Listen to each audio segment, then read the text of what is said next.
الحمدللہ رب العالمین والصلاة والسلام علی سید المرسلین اما بعد۔ بہت سے اردو اور عربی اخبارات میں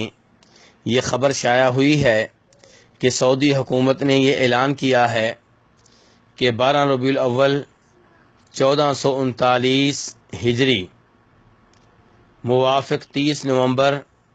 2017 بروز جمعرات کو بطور عید میلاد النبی صلی اللہ علیہ وسلم کے منایا جائے، اور یہ کہ اس روز سکولوں اور کالجوں میں نبی علیہ الصلوۃ والسلام کے یوم پیدائش کی مناسبت سے چھٹی ہوگی۔ تو گزارش یہ ہے کہ ایسا کوئی اعلان سعودی حکومت نے نہیں کیا، بلکہ سعودی حکومت اللہ کے فضل و کرم سے اسی عقیدے پہ ہے جو عقیدہ صحابہ کرام کا تھا، تابعین کا تھا، تبع تابعین کا تھا،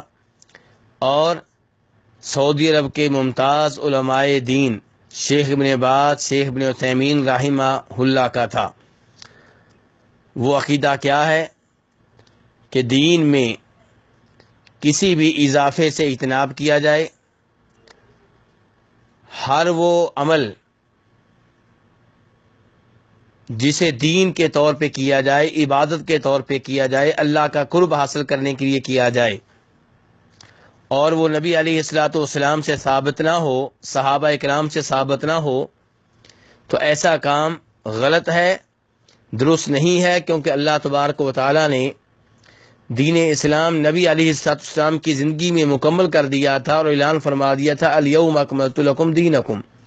تو جب یہ دین کامل اور مکمل ہے تو اس میں کسی اضافے کی کوئی گنجائش نہیں ہے۔ اس لیے نبی علیہ الصلوۃ والسلام کے یوم پیدائش کو بطور عید منانا یہ دین میں اضافہ ہے، اور اگر یہ کام درست ہوتا